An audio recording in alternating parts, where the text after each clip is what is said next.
जो लड़की पहले लिव इन में रह चुकी है वह शादी कैसे निभाएगी। अब आप सोच रहे होंगे ये मैं क्या कह रही हूँ, तो आपको बता दूं ये मेरे शब्द नहीं बल्कि खुद को आध्यात्मिक संत कहने वाले वृंदावन के कथावाचक अनिरुद्ध आचार्य का कहना है। वृंदावन के चर्चित कथावाचक अनिरुद्ध आचार्य ने बेटियों को लेकर ऐसा बयान दिया है जिसे सुनकर न सिर्फ महिलाएं भड़क गई बल्कि पूरा देश सोच में पड़ गया है। नमस्कार, मैं हूं आपके साथ राबिया और आप देख रहे हैं न्यूज़ नाउ। कुछ लड़कियां ऐसी होती हैं जो लिव इन में रह करके 4 जगह मुंह मार करके और वो किसी के भी घर की बहू बन के जाएंगी, तो आप ही बताइए क्या वो रिश्ते को निभा पाएंगी? क्या आप प्रवचन के मंचों से बेटियों के चरित्र पर फैसला सुनाया जाएगा? लाखों के बीच मंच पर बैठे बाबा ने कहा, जो लड़कियां लिव इन में रह चुकी है वह शादी नहीं निभा सकती। और यहीं से शुरू हुआ विवादों का तूफान, जिसने मथुरा, लखनऊ, भोपाल तक संत की छवि को कटघरे में लाकर खड़ा कर दिया। भगवा पहनकर जब जुबान फिसल जाए तो विवाद का तांडव मचना लाजमी है। वृंदावन के मशहूर कथावाचक और अनिरुद्ध आचार्य ने हाल ही में ऐसी बात कह दी जिसने महिलाओं के दिलों को ठेस पहुंचाई है और पूरे समाज में बहस छेड़ दी। मंच पर रुद्राक्ष धारण कर माथे पर त्रिपुन लगाए लाखों की भीड़ के सामने प्रवचन देने वाले इस बाबा ने बेटियों के चरित्र पर ऐसी टिप्पणी कर दी कि पूरे देश में बवाल मच गया। बाबा के शब्दों की इस आग ने बेटियों के सम्मान को झुलसा दिया। सोशल मीडिया पर बयान वायरल हुआ और फिर शुरू हुआ विरोध का सिलसिला। मथुरा से लेकर भोपाल तक, लखनऊ से लेकर इंदौर तक, जहां कहीं बेटियां हैं वहां अनिरुद्ध आचार्य के खिलाफ आवाज उठी। लेकिन सवाल यह है कि क्या वाकई कोई बाबा समाज की आधी आबादी पर इस तरह उंगली उठा सकता है?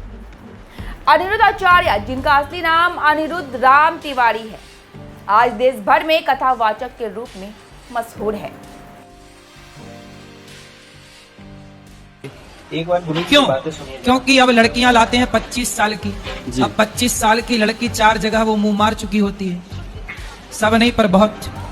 और वो 25 साल की जब तक आती है तो पूरी जवान होके आती है। जब जवान होके आएगी तो स्वाभाविक है कि वो अपनी जवानी कहीं ना कहीं तो वो उसकी जवानी। ये जो अनिरुद्ध आचार्य जी हैं, जो कथावाचक हैं, उन्होंने महिलाओं को लेकर थोड़ी सी वीडियो में बोला था कि मतलब 14 वर्ष की महिलाएं उनकी जल्दी शादी कर दी जाती है और उसके बाद 25 साल तक उनकी शादी होनी चाहिए। वो कुछ वर्ड ऐसे हैं जो मैं वीडियो में नहीं बोल सकती हूँ। ये चीज़ तो बिल्कुल गलत है ना।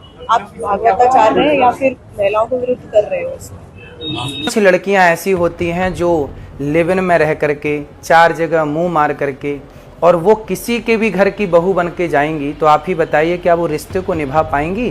के अकॉर्डिंग 18 वर्ष से कम उम्र के बच्चों की जो शादी कर रहे हैं उनके लिए भी कड़े प्रावधान कर रही है और कड़े कठोर कदम भी उठा रही है। लेकिन जो अनिरुद्धाचार्य जी हैं वो चाहते हैं कि 14 वर्ष की उम्र में विवाह कर दिया जाए। यदि बड़ी उम्र की बच्चियों की विवाह होते हैं तो वो गलत नहीं होते, लेकिन उनकी टिप्पणी के अकॉर्डिंग लगता है कि वो जो सीता की हमारी इमेज बनी हुई है, राधा की इमेज बनी हुई है, वो भी तार तार हो रही है। इसलिए हम उनके खिलाफ कठोर कार्रवाई चाहते हैं। कभी ट्रक के खलासी थे, फिर भागवत पढ़ी, मंच मिला, माइक मिला और अब करोड़ों की संपत्ति, सोशल मीडिया फॉलोअर्स और शोहरत के शिखर पर है। लेकिन लगता है ये ऊंचाई अब जुबान से उतरने लगी है। भगवा पहनना आसान है पर मर्यादा निभाना मुश्किल, और जब जुबान मर्यादा लांघ जाए तो भगवा भी सवाल के घेरे में आ जाता है। इस बार मेरठ में हुई सौरभ हत्याकांड और इंदौर में राजा रघुवंशी की हत्या का हवाला देकर बाबा ने समाज विश्लेषण किया। उसमें उन्होंने लड़कियों की चाल चलन को ही कटघरे में खड़ा कर दिया। उनका सीधा कहना था कि ऐसी लड़कियां किसी रिश्ते को नहीं निभा सकती। मंच से इस तरह का बयान आता ही न सिर्फ महिलाएं आहत हुई बल्कि कानून के जानकार भी नाराज हो गए। मथुरा बार एसोसिएशन की महिला अधिवक्ताओं ने बाबा के खिलाफ पुतला दहन किया और केस दर्ज करने की मांग की। उनका कहना है कि बाबा की ये बात न सिर्फ अपमानजनक है बल्कि महिला विरोध की आग श्री कृष्ण जन्मभूमि तक पहुंच गई, जहां महिला मोर्चा के अध्यक्ष ने भी कड़ा ऐतराज जताया।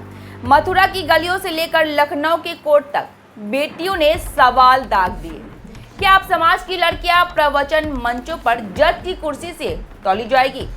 बयान वायरल हुआ, माफी भी आई, बाबा ने सफाई दी, कहा कि मैं नारी का अपमान नहीं कर सकता।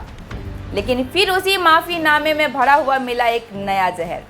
उन्होंने कहा, जो लड़कियां लिव इन में रह चुकी है वह शादी कैसे निभाएगी, यानी गलती सुधरी नहीं और खुद को एक और विवाद में डाल लिया। हमारी कुछ बहनें नाराज़ हैं इस बात के लिए, क्योंकि उन लोगों ने आधी एक वीडियो सुनी, जिस वीडियो में कहा गया कि आजकल 25 साल की लड़की, देखो बात क्या कही जाती है कि कुछ लड़कियां कैसी होती हैं जो लिव इन में रह करके 4 जगह मुंह मार करके और वो किसी के भी घर की बहू बन के जाएंगी, तो आप ही बताइए क्या वो रिश्ते को निभा पाएंगी। अब सवाल ये है कि क्या ये वही बाबा है जो मंच से नारी तू नारायणी का पाठ पढ़ाते हैं। उन्होंने दोबारा लिव इन में रह चुकी लड़कियों पर सवाल उठाया और साबित कर दिया कि माफी सिर्फ औपचारिकता थी, सोच नहीं बदली। अब सवाल यह है कि क्या भगवा चोला ओढ़ लेने से कोई संत हो जाता है? क्या मंच मिलते ही कुछ भी बोल देने का अधिकार मिल जाता है? और सबसे अहम सवाल, क्या हर बार बेटियों की चरित्र की परीक्षा ही समाज की नैतिकता की परिभाषा बन गई है? साधु संतों का काम है समाज को दिशा देना, सबका सम्मान करना, लेकिन जब जुबान ही दिशा भटका दे तो संत और सस्ती लोकप्रियता की भूखे वक्ता में कोई फर्क नहीं बचता। अनिरुद्ध आचार्य ने ज्ञान की गंगा बहाने का दावा किया, लेकिन जुबान से निकली बातों ने उन्हें अब विवादों की दलदल में लाकर खड़ा कर दिया है। लोग कह रहे हैं, बाबा माइक संभालिए, जुबान से नफरत नहीं सम्मान निकलना चाहिए, क्योंकि माफी से पहले जरूरी है मानसिकता की सफाई। आपकी सोच क्या है? कमेंट में जरूर बताएं, क्योंकि बदलाव तभी आता है जब हम आवाज उठाते हैं। फिलहाल के लिए इतना ही है, अब दीजिए मुझे इजाजत।